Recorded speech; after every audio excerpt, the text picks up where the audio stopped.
Arriba, good morning. I'm Angelica Domingo, and today I'm going to discuss the journal bearing. So, what is journal bearing? Journal bearing is a simple bearing or the simplest bearing in which a shaft or journal rotates in the bearing with a layer of oil or grease separating the two parts through fluid dynamic effect. So, this is the illustration of journal bearing. For the parts of journal bearing. For the parts of journal bearing, there is an oil inlet, bearing liner, split type or sum, housing, clearance, and journal shaft. For the oil inlet is used to insert the oil or the lubrication. As oil or lubricating oil is fuel into the bearing and is dragged by the shaft into the covering gap, the fluid pressure increase and hydrodynamic lift is created. So, housing from the name itself, housing, siya yung bahay nung mismong journal or shaft natin. Ito yung journal or shaft, ito yung pinaka-bearing natin. Ito yung bearing liner, which is yung parang siya yung pinaka-bearing siya yung pinaka-house ng bearing, like this one, ito yung linear bearing natin. Tapos etong gitnang to, ito yung journal natin or yung shaft natin. So, ito yung side view or 3D ng journal bearing. For the types of journal bearing, there are 3 types of journal bearing. The first one is the dry journal bearing. So, what is the dry journal bearing? The dry journal bearing consists of circular bearing surface support a rotating or stationary shaft. The second one is the hydrodynamic journal bearing. So what is the hydrodynamic journal bearing?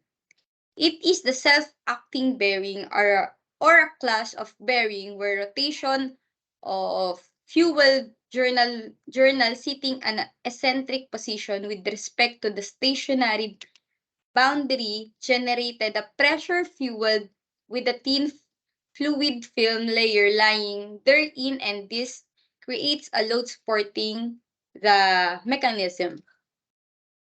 For the last and third type of journal bearing, this is the hydrostatic journal bearing. Hydrostatic journal bearing is support load by using a fluid, liquid, or gas under pressure generated externally and sufficient to ensure separation of the bearing surfaces. For the disadvantages and advantages of the journal bearing, we have disadvantages first. 1. There is no provision for wear and adjustment on account of wear. Second one is the shaft must be passed into the bearing axially. The third one is suitable only for low temperature and speed. So, ibig sabihin, etong bearing na to ay ginagamit lang para sa mga machines na hindi gaanong kabilis yung takbo niya. Kasi, ang journal bearing is suitable lang siya sa mga mababagal na mechanism or machines. For the last disadvantages, requires large supply of lubrication.